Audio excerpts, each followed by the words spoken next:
varmasti monelle ja minullekin oli aikoinaan hyvin paljon teetti semmoista vaikeutta ymmärtää sitä. Olin kyllä sen useammasti lukenut uskontulon aikana, kun vuonna 1981 tulin uskoon. En ymmärtänyt sitä oikeastaan yhtään mitään. Katsoin, että onpahan ihmeellinen kirja.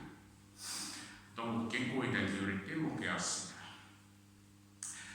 Joo, eli tämä on luento, on tällainen nimen, että luento on ilmestyskirjan 13. luku. Ja luetaanpa tästä nyt aivan niin kuin jae kerrallaan ja sitten tuon esille, mitä ne kuvaa ja kuvaa nämä asiat ja mistä on oikein kysymys. Kysymys ilmestyskirjan 13. luvussa. Mutta sen verran vaan sanon, että tässä heti ensi alkuun, että en ole mielikuvituksella, minä olen yleinen mielikuvituksella. Mä yritän Raamatulla katsoa kaikkea ja Raamatun historialla kaiken ja sitä kautta katsella tätäkin ilmestyskirjan 13. lukua. Ja minulla on YouTubessa, minä vähän mainostan, jos sallitte sen, niin semmoinen oma kanava, joka on löytynyt mun nimeltäni. Mulla on 22 videota ja yhteensä niillä 126 000 näyttökertaa. Siis 126 000 näyttökertaa ylittänyt. Ja olen jakanut sitä ympäri uskoville ihmisille ja ovat montakin kertaa vähän niin kuin samoilla linjoilla. Mutta tietenkin eriäviä mielipiteitä on, niin kuin teilläkin tämän illan jälkeen ehkä eriäviä mielipiteitä tulee, että suotakoon se meille jokaiselle, niin että meillä on eri mielipide asioista. Mutta ehkä voitte kuvitella, niin että kun kuuntelette mun puhetta, niin minulla on hyvin varmaa tämä ulosanti, mutta jätän sen teidän arviointiinne. Eli luetaanpa nyt ilmestyskirjan 13. luvusta ja aloitetaan sen luvun 13. luvun ensimmäisestä ja toisesta jakeesta. Tässä sanotaan, Johannes Patmossaarella kirjoitti tämän ilmestyskirjan. Ja minä näin pedon nousevan merestä. Sillä oli 10 sarvea ja 7 päätä ja sarvissaan 10 kruunua. Ja sen päihin oli kirjoitettu pilkkaavia nimiä. Ja peto, jonka minä näin, oli leopardin näköinen ja sen jalat niin kuin karhun ja sen kitaat niin kuin leijonan kitaat. Ja lohikäärme antoi sille voimansa, valtaistumensa ja suuren vallan. Nyt aletaan katselemaan vähän kuvia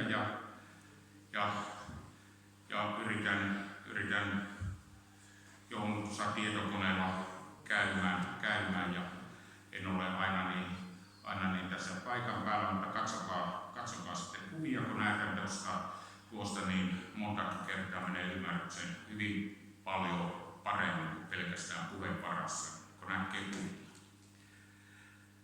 Siis nyt katsotaan nämä lohikäärme, joka antoi pedolle suuren vallan, jolla oli 7 päätä ja 10 sarvia. Ja leopardi oli leopardin näköinen ja sitten sillä oli karhun jalat ja sitten sillä oli leijonan kita. Ja todellakin tämä antoi sitten suuren vallan pedolle. Joo. Minäpä näytän teille kuvia nyt vähäsen.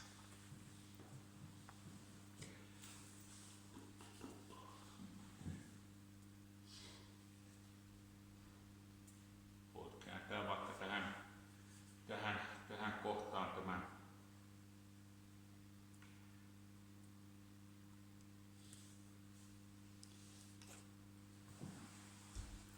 Harmi juttu, kun mulla ei näitä käsiä ole tuo enempää kuin 2 vaan ainoastaan.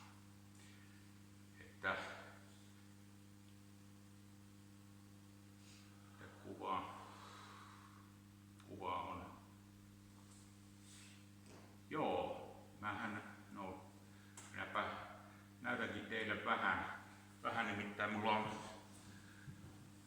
on tämmönen asia, että tuolla Facebookin on laittanut montakin kertaa näitä kuvia, niin parempi näyttää sieltä noin järjestyksessä siellä, mutta mä laittoin vahingossa yritti tulla resurssien kautta tietotunnilta katsoa.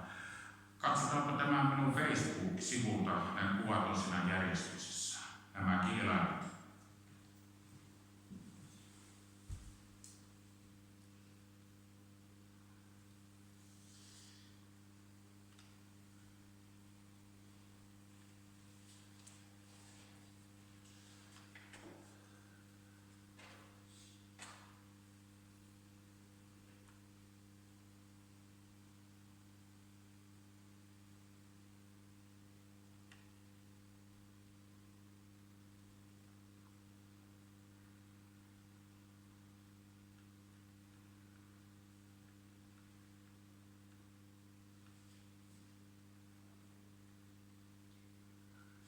Joo.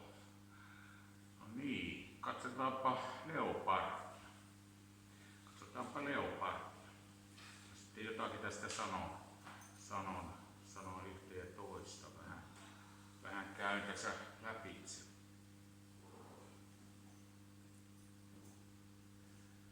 Leopardi. Tuossa näet. No, voit vaikka pitää tuossa tuota kuvaa vaikka tämän videon kuvan kulussa nyt kiinni.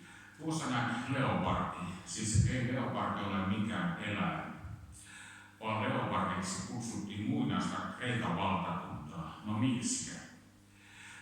Se on kutsuttu Kreikan valtakuntaa siis symbolisesti Raamatun teksteissä, joka on myöskin Danielin kirja 7. luvussa. Siellä on kutsuttu panteriksi ja tässä kutsutaan ilmestyskirjassa leopardiksi. Ne ovat kaksi samaa eläintä. Siis leopardi on keltapilippullinen eläin ja liikkuu yleensä tuollaisilla avoimilla alueilla, siis savannilla. Mutta taas panteri on musta eläin ja se on samassa pentuassa syntyy sekä pantereita että leopardia. Ne ovat siis sama eläin. Se vaan ero niillä on leopardilla, niin että se on keltapohjainen ja siinä on pilkkuja. Ja taas leopardi on musta ja siinä pilkkut vaan hohtaa niin läpitse tästä eläimen purkista. Ja se saalistaa ei savanneilla vaan metsässä, siis pimeydessä saalistaa. Siis Raamatussa kuvataan näillä eläinhahmoilla valtakuntia. Eli tiedätkö miksi mä näytän tämän kartan? Aivan sen takia, että tästä käy selville, missä on pedovaltakunta. Siis pedo tulee olemaan leopardin näköinen. Kun sinä katsot tätä kuvaa, se ei just tuommoinen ole, mutta melko lailla leopardin näköinen. Tuo nykyinen Lähi-idän kartaksi, jos kuvaat sitä nykyinen. Ei ehkä aivan täsmälleen, mutta näin Jumalan sana sanoo, että se on leopardin näköinen, siis Kreikan valtakunnan näköinen. Sitten katsotaanpa vielä lisää.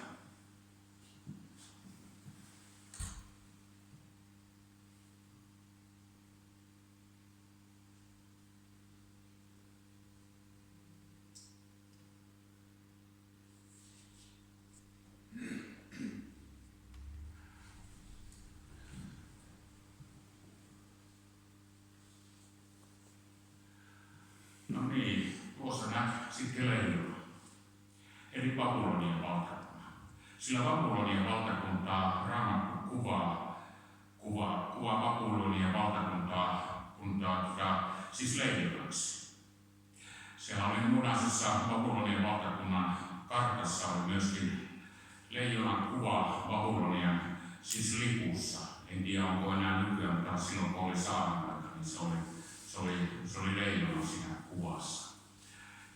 Ja se on niin Babylonian valtakunta sanotaan, että se on niin kuin leijonaksi kuvattu. Ja se ärjyy niin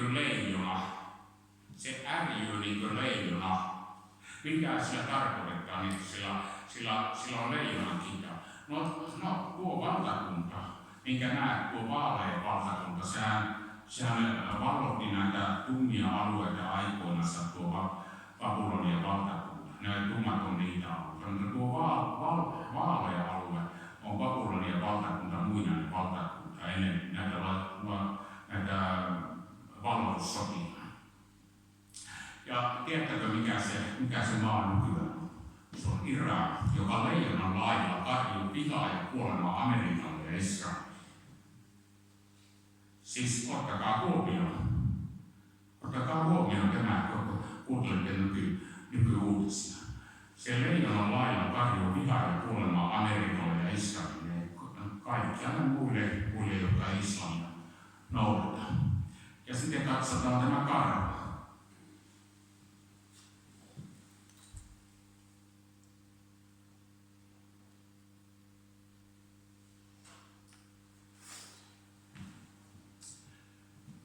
Niin, tuossa näet karhun meidän Persian valtakunta. Sillä Raamattu kuvaa sitä ilmestyskirjan 7. siis Danielin kirjan 7. luvussa ja ilmestyskirjan 13. luvussa kuvataan sitä kuvataan meidän Persia, siis Raamatun teksteissä vertauskuvallisesti karhuksi. Ja se on meidän Persian valtakunta ja se seisoo karhun jaloin. Se seisoo, siis tuo valtakunta, pedon valtakunta seisoo tuolla alueella, mikä on meidän Persian alue. Se on nykyinen Lähi-itä, islamilainen Lähi-itä. Katsokaa sen karttaa. Siinä on tietenkin laajempiakin alueita, vähän on, mutta se seisoo sillä alueella. Se on nykyinen islam. Siis se Allahia palveleva alue.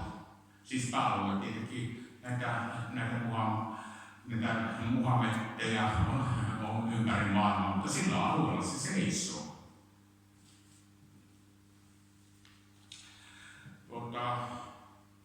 Sitten tämmöinen asia, kun siinä sanotaan että sen, täytyy näistä muistipanosta katsoa.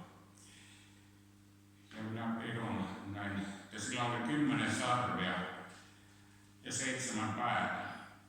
Siis noilla päillä tarkoitetaan näitä alueita. Minäpä näytän teille.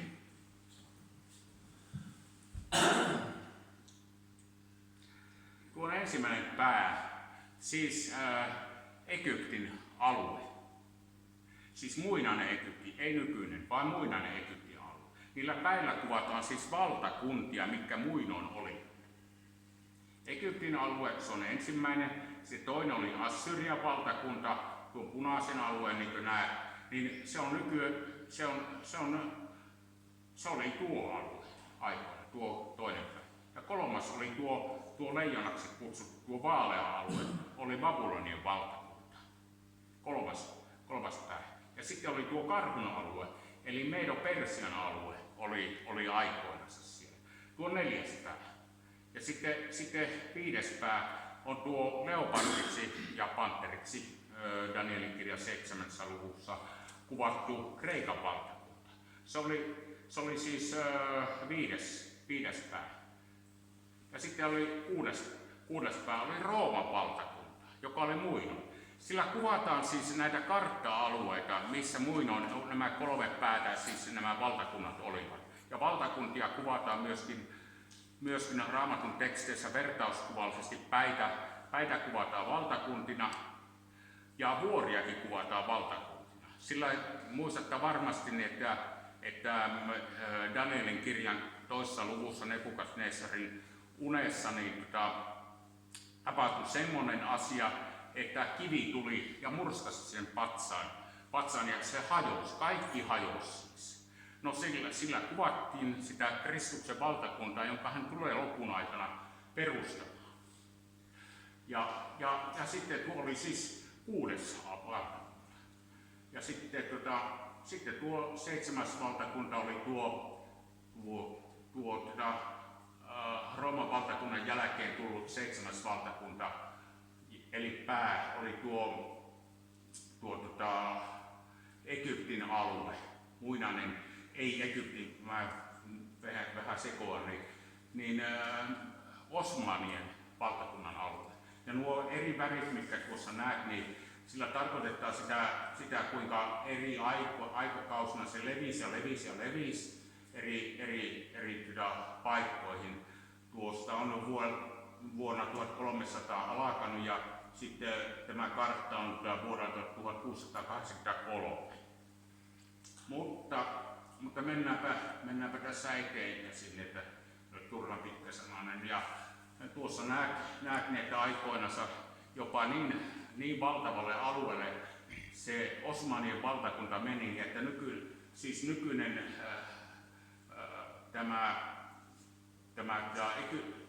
tuo Espanjan alue, niin se jopa laajeni niin suureksi tuossa kartassa, mikä nähtiin, niin ei se ollut kaikista suuri kartta. Se oli niin suurelle alueelle, kun näihin,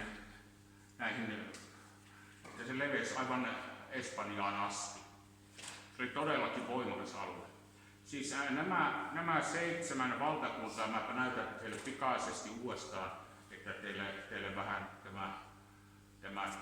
tämä menee perille. Siis ensimmäinen pää, siis Ilmestyskirjan 13. luvussa kuvataan Egyptin aluetta, se on ensimmäinen. Sitten toinen alue oli Assyrian valtakunta, siis toinen pää. Ja sitten 3. pää oli tuo Babylonian valtakunta, joka näkyy tuossa. Ja sitten 4. valtakunta oli tuo Medo-Persian valtakunta. Ja sitten 5. pää oli tuo Kreikan valtakunta, joka on leopardin näköinen. Ja sitten tuossa siis 5. pää. Ja sitten 6. pää oli Rooman valtakunta. Tuossa näette sen alueen. Ja sitten tämä 7. pää oli tuo Osmanien valtakunta, joka on vielä laajemmin tuostakin kartasta. Joo. Ja tuossa näette nykyisen Pedon valtakunnan. Siis se on näistä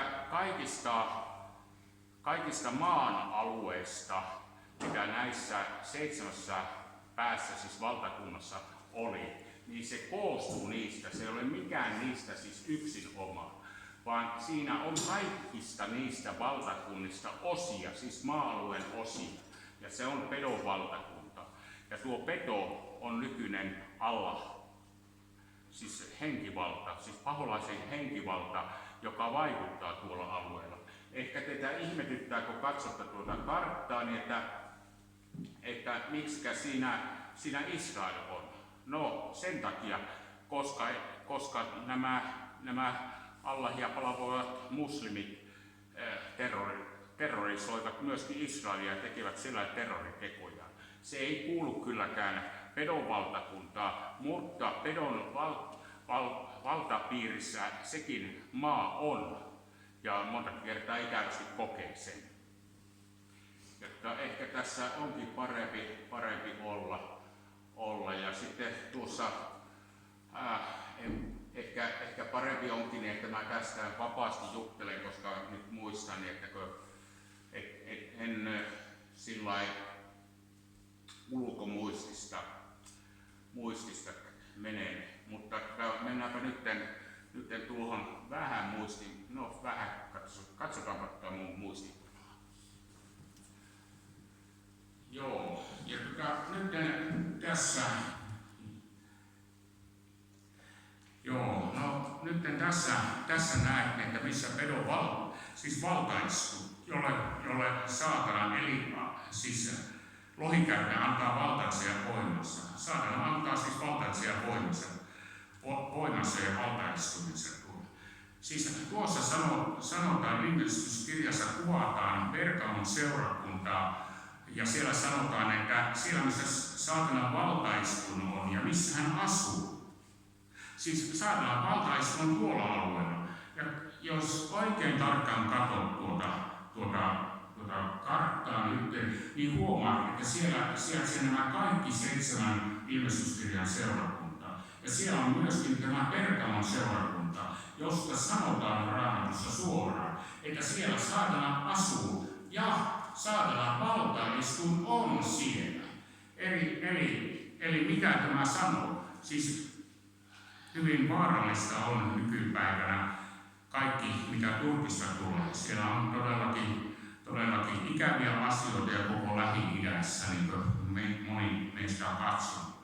Mutta siellä alueella siis sijaitsee tämä saatanan valtaistuin. Ja hänen tietenkin saatanan henkiolento ja hän vaikuttaa joka puolella maailmaa, mutta hänellä on myöskin oma komentokeskus ja se on nyky-Turkissa. Tietenkin tuossa kuvassa, että mä tiedän näkyykö se, mutta se on Turkin alue ja sinä ehkä lukeekin, että Turkki.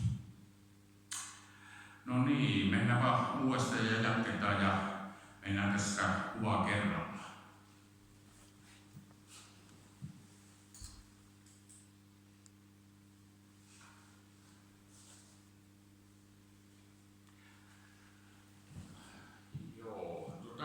Mennäänpä sillä tavalla nyt, että kun huomasin tässä just erään asian, niin jatketaanpa tässä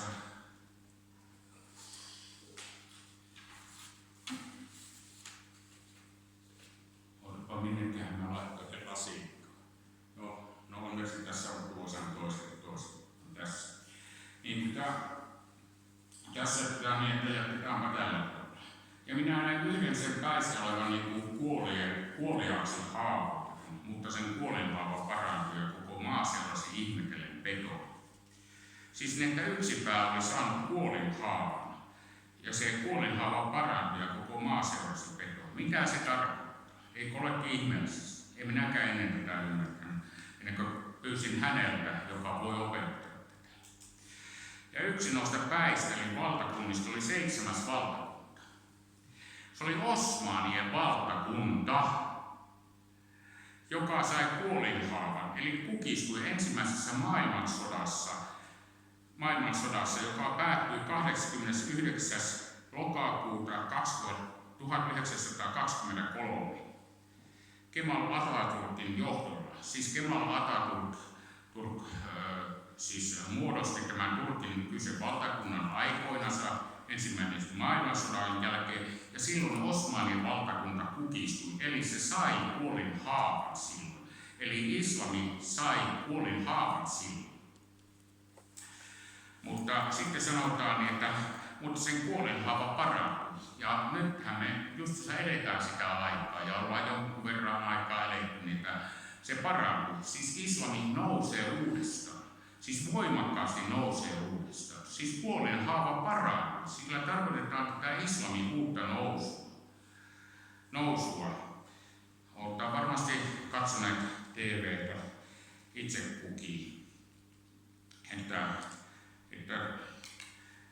Ja koko maa seurasi ihmetellen petoa. Ei ehkä meillä kovin ollaan mieluisia siitä, mitä näemme islamista, mutta jotkut siis islamia, siis Allahia palvovat, ihailevat tätä, mutta ei tietenkään me ihailla islamia, väkivaltaista islamia. Ja sitten Johannes 3. luku tai 13. luku ja sitten jakeesta 4 jakeeseen 10. Ja he kumarsivat lohikäärmettä, koska se olisi antanut vallan pedolle. Ja kumarsivat petoa sanoen, kuka on pedon vertainen ja kuka voi sotia sitä vastaan. Ja sille annettiin suu puhua suuria sanoja ja pilkkapuheita. Sille annettiin valta tehdä sitä 42 kuukautta. Ja se avasi suunsa Jumalaa pilkkaamaan pilkatakseen hänen nimeänsä ja hänen majaansa, sitä ja niitä, jotka taivaassa asuvat. Sille annettiin valta käydä sotaa pyhiä vastaan ja voittaa heidät. Ja sen valtaan annettiin kaikki sukukunnat, kansat, kielet ja kansanheimot. Ja kaikki maan päällä asuvaiset kumartavat sitä, jokainen, jonka nimi ei ole kirjoitettu teurastetun karitsan elämänkertaan hammasta maailman perustamisesta. Jos kenellä on korvat, se kuulkoon. Kuka vankeuteen vie, hän itse vankeuteen joutuu. Jos kuka miekalla tappaa, hän pitää miekalla tapahtumaan. Tässä on pyhien kärsivällisyys. Tällä kertaa mun pitää luottaa ulkomuistiin, sillä tämäkin on hyvin vaikea teksti. Että tuolla alueella, mistä on kartat antoi, joka on yhteinen alue, on nykyinen Lähi-itä. He siis tuolla alueella, he kumarsivat lohikäärmettä, siis saatana, joka oli antanut sellaisen vallan, siis islamille, eli Allahille, oli antanut sellaiselle henkivallalle Allahille, oli antanut suuren vallan. He kumarsivat petoa, siis nykyiset muslimithan kumartaa niissä rukoushetkissä. Muistaakseni oliko se, mä en muista niitä kummisia, mutta niitä on 2 pääseutausta islamissa, on sekä sunnit että siiat. Ja toisilla niistä on 5 rukoushetkiä päivässä, ja niillä toisilla taas on 3 rukoushetkiä päivässä. Minä nyt en muista oikein, mitä kumpikin on. He kumarsivat, siis tuolla alueella kumarrittiin saatanaa, kun oli Allahille annettu sellainen suuri valta, siis Allahille, siis henkivallalle. Ja kumarsivat petoa, siis se alistuvat islamille. Ja kuka on pedon vertainen, niin kuka voi sotia sitä vastaan. Valtavasti, voimakkaasti islami tekee näitä terrori-iskuja ja niitä vastaan on hyvin vaikea torjua ja niitä estää. Kuka voi sotia sitä vastaan?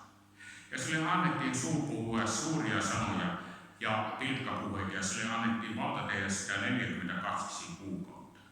Siis islamissahan ollaan hyvin siis voimakkaita sanomaan pilkkalauseita kaikista muista, jotka oli islamille antautuneita. Ja sille annettiin valta tehdä sitä 42 kuukautta. No mikä on 42 kuukautta? 42 kuukautta, jos oikein tarkasti katsotaan ja lasketaan. Se on tasan 3,5 vuotta. Siis islami saa lopun aikoina vallan, siis täyden vallan. Nyt ei vielä sitä täyttä valtaa ole. Mutta se saa vallan ja se 3,5 vuotta pitää koko aluetta hallussaan ja myöskin terroritekojen laajentaa sitä valtaansa kaikkien kansojen keskuuteen. Ja kansathan pelkää islamia. Ainakin terveet ihmiset ja sille, hetkinen, sitten tässä sanottiin näin, mitkä lukiin, että sinne annettiin valta sotia pyhiä vastaan ja voittaa heitä. Ja sen valtaan annettiin kaikki sukukonnat, kansat, kielet ja kansan heille. No mitä tämä tarkoittaa? Sehän sotii siis kaikkia islamin sotii vastaan, jotka ei ole Allahille antanut. Niin omalla alueella tuolla Lähi-idässä, islamilaisessa Lähi-idässä kuin kaikkialla muuallakin. Ja se tekee terroritekoja. Ja pilkkalauseita tosiaankin muista niin kuin varmasti nykypäivänä, kuinka monen teistä ruukaa katsoa näitä Israel-uutisia, näitä ulkolaisia uutisia. Ne on englannin kielellä. Tietenkin Sarkolan Pekkakin pitää niistä puheita lauantaisin. Ja kaikki maan päällä asuvaiset kumartavat sitä. Siis islamin alueella kumarretaan todellakin petoa.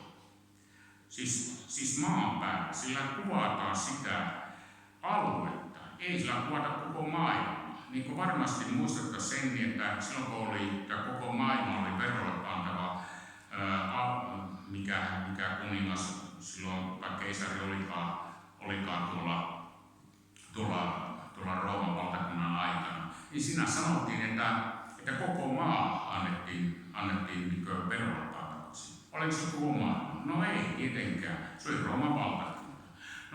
No tämä alue, siis nykyinen Lähi-itä, on tämä vanha maa-alue, siis maa, jossa kumarretaan petoa. Ja jokainen, joka nimellä kirjoitti Karitsan elämänkirjan samasta perustamisesta.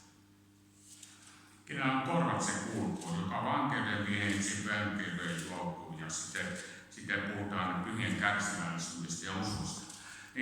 Niin tuolla alueella, sillähän yritetään alistaa kaikki Allahin vallan alueen. Mutta kun lopun aika tulee, se tulee hyvin äkkiä, tuo 42 kuukautta, jolla on kaukanakaan siinä.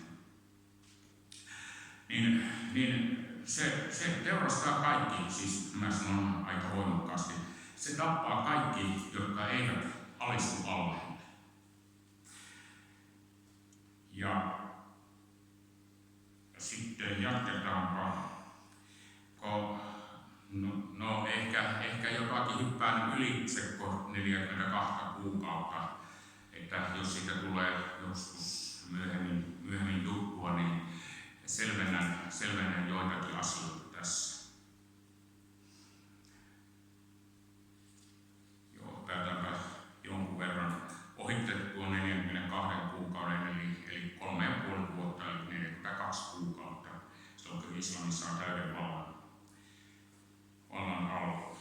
Ja minäpä ehkä hyppään tuosta jonkun verran yli, että teitäkin kiinnostaisi ehkä kuulla se, mutta ehkä joskus kysely tämän tilaisuuden jälkeen, tämän puheen jälkeen, niin voitte tehdä tästäkin alueesta, jos haluatte mahdollisesti. Ja sitten Ilmestyskirjan 13. luku. Mehän päästiin tähän jakeeseen 10 ja nyt jae 11 ja 12 Ilmestyskirjan 13. luku. Ja minä näin toisen pedon nousevan maasta, sillä oli 2 sarvea niin kuin Karitsan sarvet ja se puhuu kuin lohikäärme. Ja se käyttää kaikkia ensimmäisen pedon valtaa sen nähden ja saattaa maan siinä asuvaiset markkaan ensimmäistä petoa, jonka kuolinhaava parantui. Eikö olekin merkillistä tekstiä? Minäkään aikanaan pitää ymmärtää, mutta kysyin häneltä, joka ymmärtää, joka on nämä kirjoitukset antanut. Ja minä näin pedon, ja minä näin toisen pedon nousevan maasta. Mitä tällä tarkoittaa toista petoa? Ei sillä kuvata mitään Israelia, vaan kuvataan just sitä aluetta, missä peto asuu ja pedon valtakunta on. Ja se nousee juuri tuolta alueelta, siis Turkista. Toinen peto on tämä antikristus, siis muslimien mahdi. Siis muslimit odottavat tätä niin sanottua mahdia, eli se on Messias-hahmo, jota muslimit odottaa lopun aikana, joka nostaa islamin uuteen valtaan. Siis samaan valtaan kuin oli Osmanin valtakunnan aikana. Ja sillä oli 2 sarvea. Siis tällä antikristuksella eli mahdilla oli 2 sarvea. No mitä kuvataan näillä sarvilla, 2 sarvella? Siis sarvella kuvataan tietenkin toisaalta kuvataan myös kuninkaita ja valtaa ja voimaa. Mutta tällä toisella pedolla, siis antikristuksella ja muslimien mahdilla, oli 2 sarvea. Niin kuin Karitsan sarvet ihan puhuu kuin lohikäärme. Siis 2 sarvea kuvaa, sillä on valta niin politiikassa kuin uskonnossa, siis islamissa. Siis valta politiikassa ja uskonnossa. Tällä mahdilla, eli antikristus. Sillä on valta siinä on valta. Ja sillä on niin kuin Karitsassa. Mikä tässä puhutaan, jos sanotaan, mitä Karitsassa? No tietenkin meidän Jeesusta, siis vapahtaja, kutsutaan Karitsaksi, Jumala Karitsaksi. Tämä on valhekristus. Tällä kuvataan tässä Karitsalla valhekristuksena toimivaa antikristusta, siis muslimin mahdollista. Ja se puhui niin kuin lohikäärme. Se siis kuuntelet tuolta alueelta, juuri tuolta alueelta, nousee mies ja on nousemassa. Kyllä minä tiedän, mistä kysymys, mutta nämä jätän vähän teillekin arvailukin varaan ja pohdinnoinnin varaan. Ja tuolta alueelta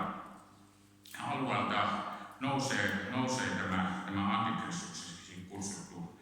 Ja sillä annettiin kaikkea ja se käytti kaikkea ensimmäisen pedon valtaa, siis islamin valtaa. Aivan samalla tavalla kuin muinoin Muhammad käytti islamin valtaa alistaessaan sen aikaista maailmaa Allahille, siis henkivallalle Allahille. Niin se käyttää tämä toinen peto, siis tämä antikristus eli Mahdi, käyttää tätä ensimmäisen pedon eli islamin valtaa samoin kuin Muhammad käytti aikoina. Se käyttää sitä. Ja se saattaa maan ja siinä asuvaisen kumartamaan ensimmäistä petoa, jonka kuolinhaava parantuu. No missä se kuolinhaava parantuu, jota se käyttää sitä valtaa? No siinä, justiinsa tämä, niin kuin mä kertoin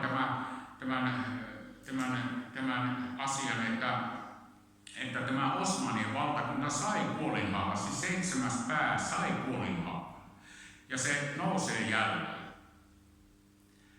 Eli tällä pedolla kuvataan todellakin sitä aluetta ensimmäistä petoa kuvataan just Allahina, kun Allahia tämä palveluvat nämä aikansa nämä osmanit, jotka tuolla alueelta lähtivät valloitussotiin. Joo, mun pitää muistiin turvautua, sillä mä en voi niin tiukasti. Ja sitten tässä sanotaan näin. Siis me ollaan nyt 11 ja 18 jaettua luettu tästä. Ja sitten sanotaan näin, että se tekee suuria ihmeitä. Siis tämä muslimien Mahdi, eli toinen peto. Se tekee suuria ihmeitä, että saa tulenkin lankeamaan maahan ihmisten nähden.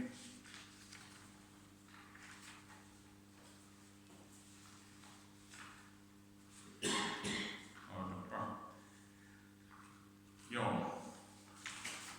Eli joo. Hankala pitää itse kaikki tehdä. Että se tekee suuria ihmeitä, että saa tullaankin lankeamaan maahan ihmisten nähden. Joo, sana ihme muuten on kreikan kielessä, josta meille Raamatun käännetty tämä sana ihme. Niin kreikan kielessä se on sana semeion. Se ei tarkoita suinkaan mitään tämmöisiä yliluonnollisia asioita. Siis ei tarkoita, että jotakin yliluonnollista tekee. Vaan sana semeion kreikan kielessä on tarkoitettu niitä siis vaikuttavia ja merkittäviä tapahtumia. Se tekee siis vaikuttavia ja merkittäviä tapahtumia, ei siis yliluonnollisia ihmisiä, vaan vaikuttavia ja merkittäviä tapahtumia. No niin, katsotaanpa seuraavaksi, mitä tällä tarkoitetaan tällainen, että se saa tulenkin lankeamaan alas taivaasta ihmisten nähden. Katsotaanpa nyt seuraavasti tätä. Ehkä tätä kiinnostaa.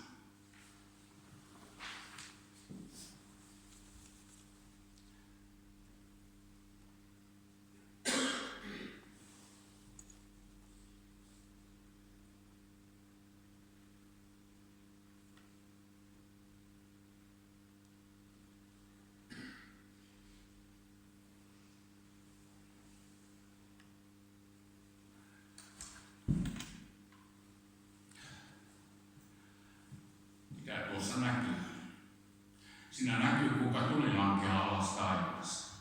Siinä on suuria ohjusiskuja, mitä tämä tulee tekemään, nämä Mahdit, siis komentovallan alla olevat toiset muslimit. Siinä nähdään tulen lankeavan taivaasta. Ei se olekaan tuli, joka lankeaa taivaasta sillä tavalla, kun Elian aikana Karmelvuorilla tapahtui tulilankista. Vaan sillä tarkoitetaan tätä suuria tunnustekoja ja ihmeitä. Ja kun laitetaan uudestaan tuon, niin nähdään.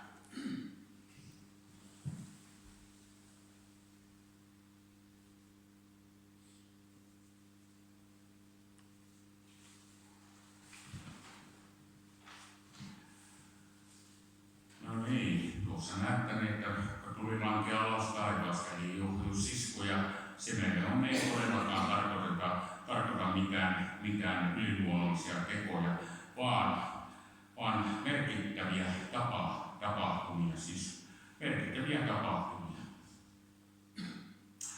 Ja katsotaanpa, jos tuo pysähtyy, niin mä sitten jatkan tätä. No niin, okei, se pysähtyy.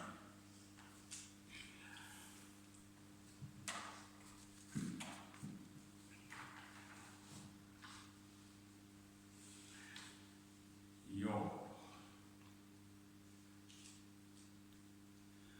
Sitten 14 jae. Eli mä oon tähän asti käynyt nämä kaikki jakeet yksityiskohtaisesti läpi Ilmestyskirjan 13. luvussa. Ja nyt mennään jakeeseen 14. Se lukee näin Ilmestyskirjan 13. lukuun, sen jae 14. Ja se villitsee maan päällä asuvaiset niillä ihmeillä, joita sen sallittiin tehdä pedon nähden. Se yllyttää maan päällä asuvaiset tekemään sen pedon kuvan, jossa oli miekanhaava ja virkus. Mikähän tämä ihmeellinen sanakohta on? No ehkä voit ymmärtää tämän, kun kuuntelet mua seuraavassa. Siis se villitsee, siis maan päällä, siis sillä alueella olevat asuvaiset ihmiset. Niillä ihmeillä, siis suurilla tunnusteilla ihmeillä, ei siis millään yliluontoisilla. Vaan se villitsee, siis antikristus villitsee niillä tunnusteilla ja ihmeillä, mikä se tekee, niin kuin näette notain pohjussiskoja. Ja sen sallittiin tehdä pedon nähden. Siis peto on Allahia palvovat muslimit. Ne muodostavat pedon näkyvän ruumiin samalla tavalla kuin me Kristuksen omina muodostetaan Kristuksen näkyvä ruumis tässä ajassa. Niin samalla tavalla pedollakin on näkyvä ruumis ja se on Allahia palvovat, siis pedoa kumartavat muslimit. Tietenkin niitä on myös maltillisia, mutta suurin osa on todella radikaaleja. Ja se yllyttää maan päällä asuvassa tekemään sen pedonkuvan, jossa oli miekanhaava ja virkus. Aika merkillinen kohta. Että tämä peto siis yllyttää tuolla alueella, siis islamilaisessa Lähi-idässä, niin tekemään pedonkuva, jossa oli miekanhaava ja virkus. Ei tällä tarkoiteta mitään yliluonnollista asiaa, että joku peto alkaisi yhtäkkiä puhumaan ja joku patsas alkaisi puhumaan, vaan tällä kuvataan sitä, kuinka se saa palautettua islamin uudelleen valtaan, siis sen väkivaltaisen kuvan kaltaiseksi, mikä muinoin Muhammedin aikana oli. Ja nyt kun televisio katsoo, niin tämähän pedon kuva on herännyt henkiin ja se on todellakin puhuu sillä tavalla tämä pedon kuva, että kun me niitä kuunnellaan niitä uutisia nykyään Lähi-idästä mä nyt kerron, niin huomataan niitä, että tämähän se puhuu, tämä väkivaltainen islam puhuu. Eli se kuva on herännyt henkiin, mikä muinoin oli, siis Muhammedin aikana. Se on kuva herännyt henkiin uudestaan. Joo. Jatketaanpa, mä hyppään ehkä vähän ylitte. Ja sitten 13. luku, Ilmestyskirjaa, sen jae 15. Ja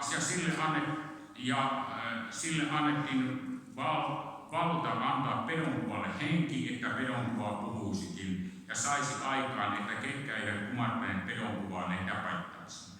Tuolla alueella, tuolla islamilaisessa Lähi-idässä, siis tuolle pedonkuvalle annettiin henki, sillä tarkoitetaan, että tämä islamin henki nousee uudelleen, ja on hyvin voimakas tällä hetkellä. Ja se pedonkuva puhuu, eli se, niin kuin mä just edellä käsin puhuin, että tämä peto, siis väkivaltainen islam, puhuu uudestaan. Ja ketkä vaan eivät kumartaneet petoa, ne tapaittaisiin. Siis väkivaltainen islam on tällainen. Ja me kuulemme uutisissakin, kuinka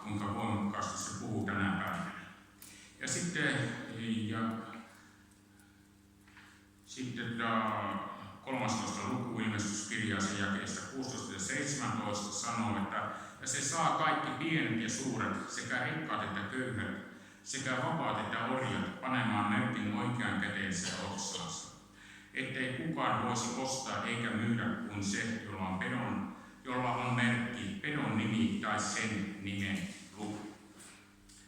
Ehkä nyt mennään todella mielenkiintoisia asioita. Saat uskoa tai olla uskomatta, se on aivan vapaa sinulle. Mitä seuraavaksi suuni aukaisi.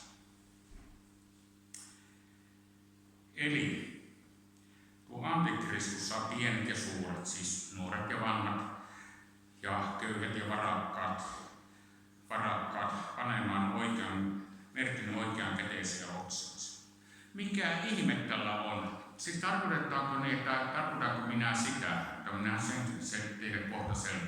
Tarkoitetaanko sitä, niin kuin yleensä sanotaan, että pedon merkki on joku siru, että sirun kautta tuo kaupankäynti tapahtuu ja ei voi ostaa eikä myyä, joka tätä pedon merkkiä eri sirua.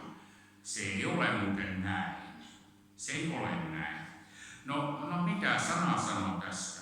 Sillä kuvataan voimakkaasti näitä asioita, kun Vanhassa testamentissa annettiin muinoin säädös Jumalan kansalle, että piti tämmöiset niitä kutsuttiin tefilin muistaakseni, ja näitä rukouskoteluita.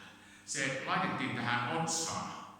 Laitettiin tämmöisillä naukoilla, tämmöisillä nahkaremmeillä, laitettiin se, ja sitten laitettiin tämä toinen kotelo, laitettiin tähän käteen, ja se laitettiin nahkahiuksiin. Tässä näillä kuvattiin aikoinansa semmoista asiaa, että kun Jumala antoi tämän säädöksen laittaa nämä tefilimet otsaan ja käteen, niin niihin laitettiin semmoisia raamatun kohtia, siis tähän kädessä olevaan ja tähän otsassa olevaan laitettiin näitä raamatun tekstejä. Ja niin sillä otsassa tarkoitettiin sitä, niillä raamatun tekstillä, mikä siinä on niitä, että pitää ajatukset ja mielet Jumalan sanassa ja hänen laissaan. Sillä tarkoitettiin sitä, että kun se laitettiin se otsaan, niin että ihmiset muista, siis juutalaiset muista sen, että ne pitää Jumalan ilmoituksen. Ja sitten sanotaan, että kun kädellä kuvataan taas tekoja. Silloin se on ilmestys taisi siinä Vanhan testamentin kirjoituksissa, kun puhutaan näistä rukouskoteluista. Niin tällä tarkoitetaan, että pitää myös ei vain ajatuksissa pitää niitä ja sydämessä, vaan sitä myös pitää toteuttaa, sitä Jumalan ilmoitusta. Siis sillä kädessä olevalla rukouskotelulla tarkoitettiin sitä.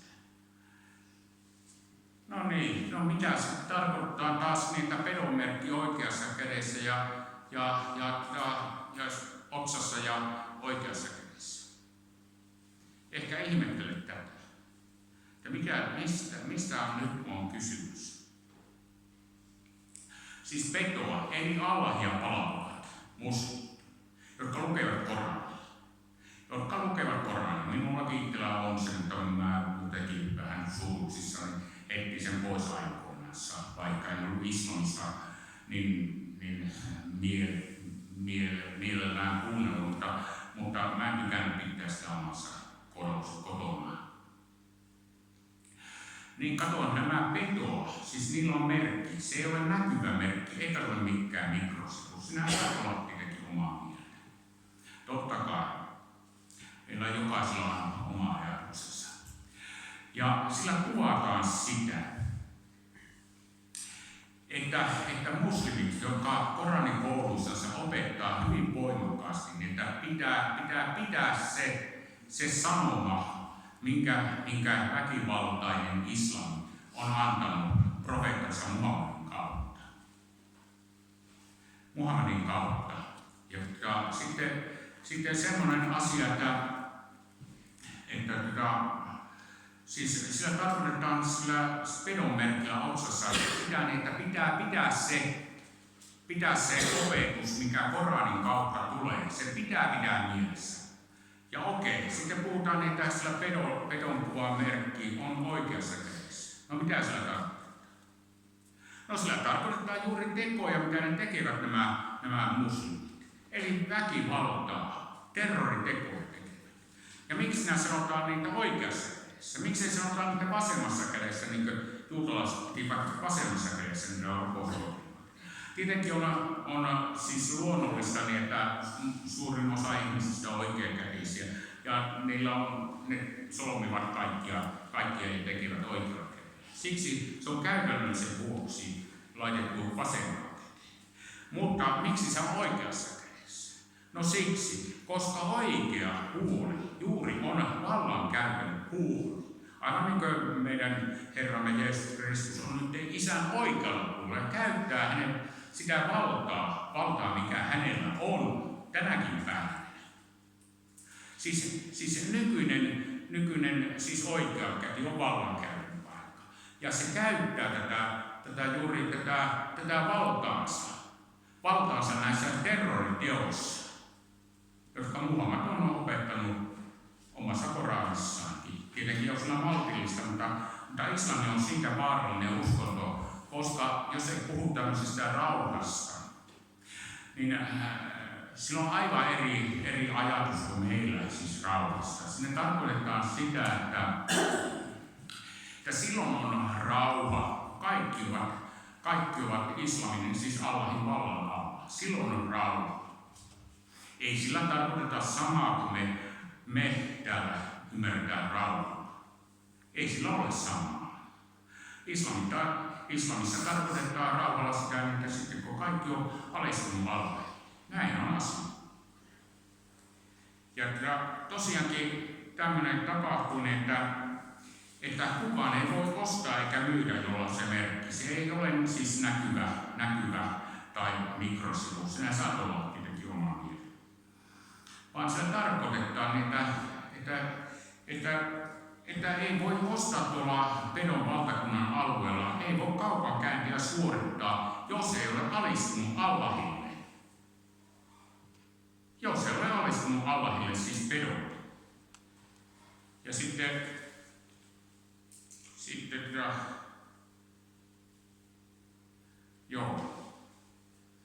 ehkä se tässä tuli.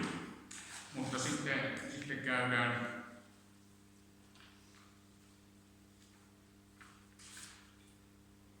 17.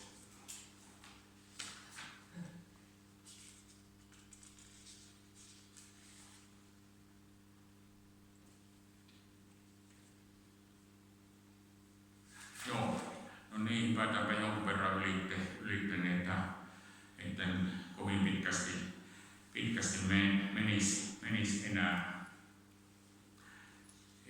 hetkinen, minäpä katson, että kävin tämän kaikki 17 jae ja nyt on ehkä hypätään jonkun verran eteenkäsin, että tuona jakeeseen 18, joka on viimeinen siis jae tässä Ilmestyskirjan 13. luvussa. Tässä sanotaan näin. Tässä on viisaus, jolla ymmärrys on. Se laskekoon pedon luku. Sillä sen nimi on ihmisen luku ja sen luku on 666. Eikö olekin hyvin arvoksellista? Minäkin lukin tätä vuosikausia enkä ymmärtänyt pätkääkään niitä. Nyt kun on tutkinut ja katsonut näitä vanhoja kirjoituksia ja Raamatun aikaista kirjoitusta, mikä siihen liittyy näihin sanoihin, niin on todella yllättynyt. Ja niin, kun tässä sanotaan, että tämä laskekoon sana, jolla ymmärrän sen laskekoon, siis laskekoon. Siis tuo sana, kreikan kielinen sana on setinso, joka ei tarkoita suinkaan mitään laskutoimia.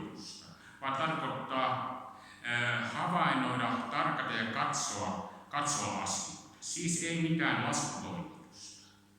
Siis havainnoida, jolla ymmärrys on se havainnoikoon, eikä laskutoon. Se sana sefitso tarkoittaa katsoa, havainnoida, ei tarkoita mitään laskutoimitusta. Tuo sana luku, siis ihmisen luku, mitä tuo sana luku? Mä pysähdyn siihen, niin se on kreikankielinen sana, siis siinä alakureen Raamatussa, niin on tämmöinen sana kuin artikmos. Siis sana luku on artikmos. Eikä sen merkitys suinkaan ole joku lukuarvo, vaan se tarkoittaa joukkoa, eli ihmisjoukkoa. Siis se tarkoittaa joukkoa, niin kuin mekin ollaan täällä joukolla nyt. Tämmöisellä joukolla nyt täällä. Se tarkoittaa joukkoa. Joukkoa, ihmisjoukkoa. Ja tuo sana 666, joka meidän raamatussamme 338 käännöksessä ollaan mainittu tuo sana 666. Niin eipä se ollutkaan mikään luku, kun katson tuota alkukielen tekstiä, niin se olikin arabian kielestä kirjoitusta. Ei se ollut suinkaan kreikan kielestä kirjoitusta, vaan arabian kielestä kirjoitusta. Ja mäpä nyt otan ja näytän teille tuon kuuluisan luvun, lainausmerkistä luvun 666. Katsotaanpa nyt sitä. Mä kohta päätän tämän illan.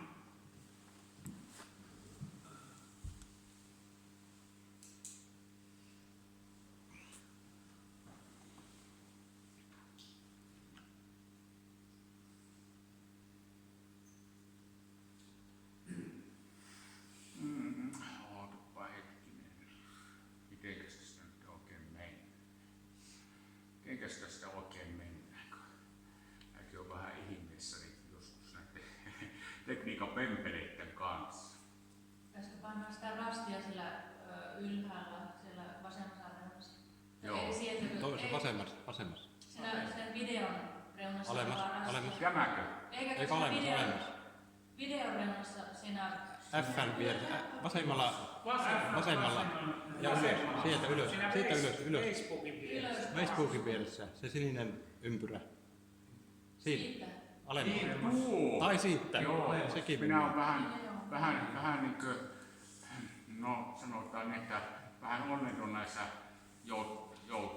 tuossa näyttää tuommoisen juutalaisen miehen, jolla on tuo otsassa tuo merkki ja sitten kädessä tuo merkki, niin muistettaisiin sitä. Ja no niin, ja mä lupasin tuon jutun nyt näyttää. Eli katsotaanpa nyt tuota merkkiä. Tuo on se alkuperäinen merkki, jonka Johannes sai Patmossaarella. Hän ei varmastikaan ymmärtänyt, mitä se tarkoitti silloin kun Johannes kuuliaisesti kirjoitti tuon merkin ylös. No, semmoinen henkilö kuin Walid Shobar. Sillä on yksi sellainen ohjelma ja video tuolla TV7, niin kun hän on niin sanottu juutalainen, minä sanon niin sanottu, minulla olisi paljon tästä sanottavaa tässä Palestiinasta, mutta en käy sitä nyt, pysytään tässä aiheessa. Kun hän näki, häntä alkoi kiinnostamaan tämä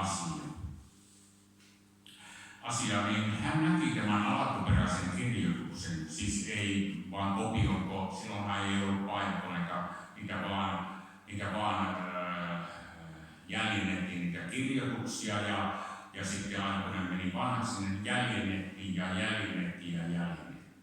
Tuo on siis käsialasi.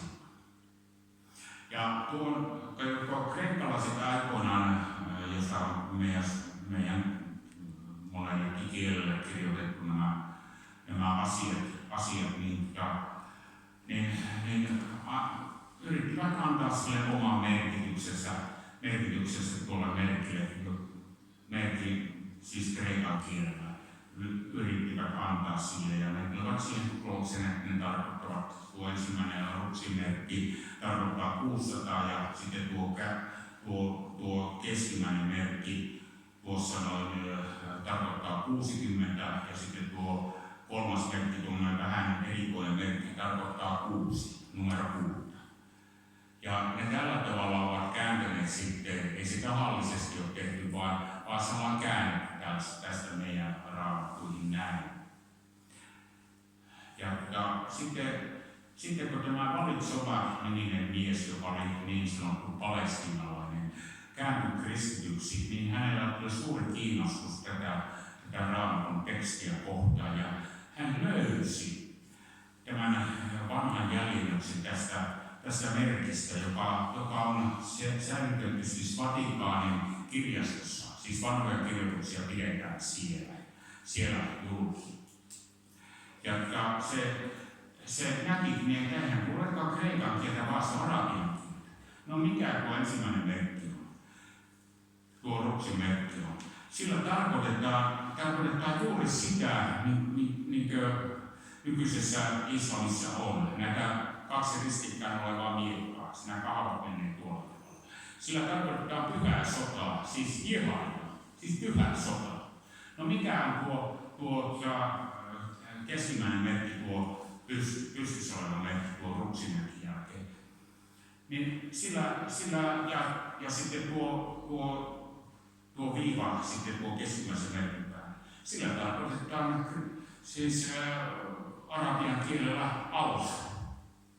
Ja sitten tuo merkki sitten viimeisenä tuossa tarkoittaa nimessä. Siis tuo tarkoittaa, ei se olekaan 666, vaan pyhä sota Allahin nimessä, jota me juuri tällä hetkellä näemme ja kuulemme. Minäpä katson, että onko mulla mitään muuta. Minäpä tässä vapaasti puhun ja sitten, että nyt kootaan kaikki nämä yhteen, nämä luku, ihmisjoukko, ja sitten puhutaan nämä kaikki asiat, mitä on. Niin tämä on suomen kielellä kirjoitettu näin. Helposti tulee tämä viimeinen ja näin kirjoitettu. Tässä on viisaus, jolla ymmärrys tarkatkoon vedon joukkoa, sellaisen ihmisen joukko ja hänen joukkonsa Allahin nimessä. No mikä tämä ihmisen joukko? No kaikki, jotka Allahia palvovat, siis vetoa kumarta, ovat Muhammadin joukkoa. Näin on asia. Ehkä teitä saattaa vähän ärsyttää se asia, että mä niin varma-oloisesti puhun, mutta kun se tieto, mikä minulla on annettu ja ollaan tämä tilaisuus annettu, niin ne on tämän asian nyt teille esiin tuonut ja katsotaan nyt, miten tästä sitten eteenpäin mennään. Ja päätetään tämä asia tähän ja voisi tämän tilaisuuden jälkeen tehdä kysymyksiä. Mä pyrin sen mukaan, mitä Jumala on mulle jotakin tietoa antaa. En minäkään kaikkea tiedä, jotakin tiedä. Mutta